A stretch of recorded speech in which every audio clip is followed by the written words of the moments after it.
Olá pessoal, estamos aqui mais uma vez para falar sobre alergia alimentar e hoje eu gostaria de conversar com vocês sobre o leite de soja, os benefícios, os malefícios, os conceitos e os preconceitos que atinge o leite de soja e a soja de uma maneira geral na nossa sociedade hoje.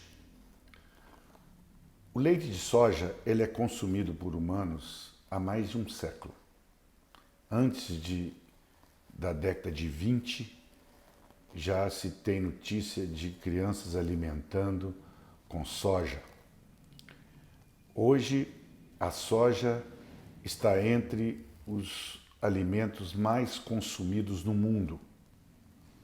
Está entre os 5 alimentos mais consumidos no mundo, que são trigo, milho, arroz, soja e banana. Acredite se quiser, banana está entre os 5 alimentos mais consumidos no mundo. Países orientais que têm o hábito de consumir a soja com mais intensidade, seja por motivos religiosos, por questões de dietas veganas e outros tipos de dieta, seja por falta de leite de vaca suficiente para uma população muito grande, consumem soja há anos e anos e anos sem maiores problemas. E os dados desses países mostram que o alto consumo de soja leva a uma diminuição de câncer de mama e de câncer de próstata quando comparado com a população ocidental, né? Essa população do Oriente Médio, eles também têm, na média, um colesterol, triglicérides mais baixos do que a população ocidental. E isso é atribuído, boa parte, pelo grande consumo de leite de soja. A soja é um alimento muito rico em proteínas, até melhor que o leite de vaca. A soja não tem lactose, ela não tem colesterol, ela tem muitas fibras e ela é rica em gorduras insaturadas, que são as gorduras boas, né? Então, ela é muito utilizada de uma maneira geral. Hoje, 60% dos produtos processados que você vai no supermercado e compra, 60% desses produtos tem soja na sua fórmula, porque a soja aumenta muito o poder calórico de um alimento e é tido como um alimento saudável, né? Vocês vão encontrar soja em hambúrgueres, em salsichas, em barras de cereais, sorvete, bebidas energéticas, mais variados alimentos que vocês nem imaginam que tem soja e tem, né? Hoje, realmente, felizmente, a alergia à soja ela é rara, porque se ela fosse uma alergia comum, ia ser muito difícil fazer uma dieta sem soja para as nossas crianças. Então não se iludam que o seu filho, de uma certa forma, está ingerindo soja nesses produtos, né? Além de si, nós consideramos ainda que animais, gado, porco, cordeiros, são alimentados com rações à base de soja e que essas rações estão sendo absorvidas e constam na carne desses animais. Você imagina, então, como é que isso se abrange mais ainda. Em 1999, o FDA, que é um órgão semelhante à Anvisa, mas extremamente rigoroso, ele liberou o uso de soja para ser usado diariamente, porque os dados científicos colaboraram aquilo que já vinha sendo detectado no Oriente Médio, que a soja diminuía doenças coronarianas. Para vocês terem uma ideia, em 1992, vendas de produtos à base de soja geravam em torno uma fatura em torno de 300 milhões de dólares.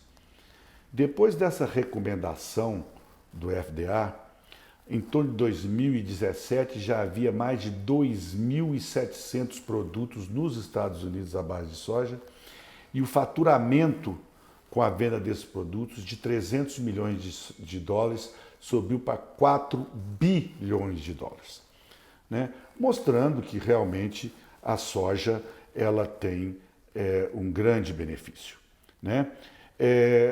Aí, de repente, né, vem essa onda falando que a soja faz mal, que a soja tem estrógeno, né, que a soja pode causar sintomas tipo feminilizantes, né, de alterar a voz, de crescer mama, pode dar mais câncer de útero, etc, etc, sem realmente uma base científica que as comprove, né? A soja, de repente, foi acusada de um crime hediondo, baseado em evidências circunstanciais, sem comprovação científica, né? E uma das defensoras da soja no Brasil, doutora Dorina Barbieri, que é uma gastroenterologista muito renomada, hoje ela já está aposentada, mas ela foi responsável pela formação de centenas de gastroenterologistas pediátricos no Brasil. É muito difícil você encontrar um gastroenterologista pediátrico que não conheça a doutora Dorina Barbieri ou que já ouviu falar no nome dela, ou já leu artigos, inúmeros artigos que ela publicou. E ela tem vários textos que ela fala que evitar a soja ou proibir a soja antes dos 6 meses, como é a recomendação hoje, carece de fundamento científico, né? E é interessante que essa recomendação ela é feita por grandes sociedades mundiais, sociedades extremamente idôneas, tipo a Academia Americana de Pediatria, a Sociedade Europeia de Pediatria, a Sociedade Europeia de Gastroenterologia Pediátrica, recomendando que não se usasse soja antes dos 6 meses de idade. Infelizmente, essa proibição ela foi aceita como um dogma pela classe média, né? E virou praticamente uma lei, sem ter estudos realmente comprovados, né? Como eu já disse, a soja no século XX, ela representava uma das únicas opções de tratamento no início, lá 1940, 1950, era uma das únicas opções que a gente tinha para tratar a alergia ao leite de vaca, que foi tratada durante décadas, sem ninguém detectar nenhum problema. E já dizia a doutora Dorina Barbieri, falava que já foi dito que uma mentira repetida várias vezes, ela se torna uma verdade. Mas eu gosto mais da frase do Tom Sawyer, que ela fala que enquanto a mentira dá a volta ao mundo, a verdade não tem tempo nem de calçar o sapato. Ou seja, de repente, a gente é informado de que soja faz mal, que não pode usar mais, e até você desmentir essas fake news, nós estamos na era das fake news, que seria uma fake news, né? Até você desmentir isso, você leva décadas para conseguir reverter essa situação. Me incomoda muito o fato desse ato de denegrir a soja acontece ao mesmo tempo que começa a surgir os leites mais caros para substituir o leite de vaca. Leites semi-elementares e leite à base de aminoácido. E eu me pergunto, eu não tenho base para acusar ninguém, mas eu me pergunto o seguinte, será que isso é só uma coincidência? Ou isso tem a indústria alimentícia tem algum papel nessa condenação do leite de soja, né? Depois disso, vários estudos vêm mostrando que a soja não tem esse problema nenhum. E estudos feitos por órgãos muito respeitados. O National Institute of Health and Social Science, que traduzindo é o Instituto Nacional de Saúde e Doenças Sociais dos Estados Unidos, fez uma avaliação assim, extensa sobre esse problema da soja e ele chegou à conclusão que não havia documentação suficiente para falar que a soja tem alguma toxicidade. E mais ainda, havia evidências do benefício da soja em relação ao crescimento de lactentes a termos, né? Enquanto aos efeitos colaterais, ele disse, esses estudos chegaram à conclusão que a preocupação com o efeito colateral da soja é mínima. Ou seja, é muito improvável que a soja cause algum efeito colateral importante, né? Só para você ter uma ideia, essa classificação de efeito colateral mínimo é muito menor que a maioria dos antibióticos, é muito menor que o ibuprofeno que você usa para febre, é muito menor que a dipirona que você usa para febre, muito menor do que a maioria de muitos medicamentos que se usa. E apesar disso, ainda existe esse conceito que não se deve usar a soja antes de completar 6 meses de idade. Eu realmente não entendo. Depois de 6 meses você pode usar, todo mundo pode usar, que não faz mal. Agora, isso é uma situação que afeta muito os pacientes com alergia alimentar. Alergia alimentar, como eu já disse em outras falas, ela é dividida em 2 grupos. A que envolve o anticorpo da IgE, e você tem reações imediatas, né?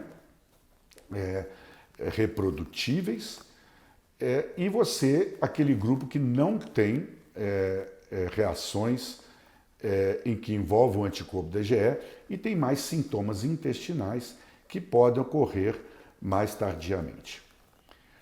Quando você tem uma reação alérgica a leite que envolve o anticorpo da IgE, é raríssimo você ter alergia à soja concomitante. Esse é um conceito antigo que existia há mais de 20 anos atrás, que 20% das pessoas alérgicas a leite vão reagir à soja. Estudos dos últimos 20, 30 anos nunca confirmaram essa afirmação. E estudos feitos na escola na USP em São Paulo, pela doutora Cristina Jacobi, um aluno dela fez uma tese de mestrado há muitos anos atrás, e a tese era o seguinte: vamos procurar no Brasil quem tem alergia que envolve o anticorpo de IgE a leite de vaca e a soja concomitantemente. E a doutora Cristina, ela distribuiu questionário para os maiores centros de alergia alimentar no Brasil, distribuiu esses questionários para vários alergistas e perguntando essa pergunta: quantos pacientes você tem comprovadamente alérgico a leite e a soja com um mecanismo que envolve o anticorpo da IgE? Ela não encontrou nem 10 pacientes no Brasil inteiro. Isso mostra que aquele conceito que era frequente, a soja, a alergia à soja em pacientes alergia ao leite de vaca, não é de todo verdadeiro. Então, nós no nosso grupo, nós temos a soja como um dos principais substitutos do leite de vaca. Nós adoramos a soja, é um leite que tem muitos benefícios, como eu já disse, e mesmo crianças abaixo de 6 meses, se precisa usar a soja, nós oferecemos a soja para a família e damos toda essa explicação. Acontece que reação que envolve o anticorpo da IgE, a leite de vaca, raramente você precisa usar a soja antes dos 6 meses de vida. Raramente. Mas quando precisa, nós não seguimos essas recomendações de restringir. Agora, depois de 6 meses de vida, a soja é o substituto número 1 de alergia ao leite de vaca, mediada pelo anticorpo da IgE. E a maioria se dá muito bem, sem necessidade desses leites caros, semi-elementares, leite à base de aminoácido, que nós vamos conversar sobre eles mais detalhadamente em outras oportunidades. Agora, existe um porém. Crianças que têm alergia ao leite de vaca, que não envolve o anticorpo da IgE, ou seja, são sintomas que envolvem o intestino, diarreia, náusea, vômito, gases, sangue nas fezes. Crianças que têm alergia a leite e apresentam esses sintomas, 40% também vão apresentar o mesmo sintoma com a soja. Então, nesse grupo específico de pacientes, a gente evita a soja nos primeiros meses, primeiro ano, e em algum momento a gente tenta a soja, porque você tem que lembrar que 60% das crianças alérgicas a leite com esse tipo de reação vão tolerar a soja. Então, a nível de saúde pública, né, quando você está lidando com uma população carente, você tem que pensar, eu vou tentar a soja, porque quem sabe essa criança vai cair nesses 60%. Então, minha gente, era mais ou menos isso que eu tinha a dizer em relação à soja. Eu acho que existe um preconceito criado nos últimos anos em relação à soja, preconceito esse que não se justifica e que a soja deve ser usada mais intensamente em crianças com alergia a leite, e esse uso certamente não vai causar efeitos colaterais importantes e vai causar um benefício muito grande para o bolso, para a economia da família. Eu peço a vocês que se inscrevam no nosso canal de YouTube, façam as suas perguntas, curtem os nossos vídeos. As perguntas também podem ser feitas via Instagram. E acesse o nosso site www.pulmolab.com.br, que você vai ver esses assuntos, esse assunto que eu conversei hoje e muito mais nos nossos blogs e mesmo na área da pós-graduação, onde tem muita informação para pacientes. Muito obrigado e até a próxima.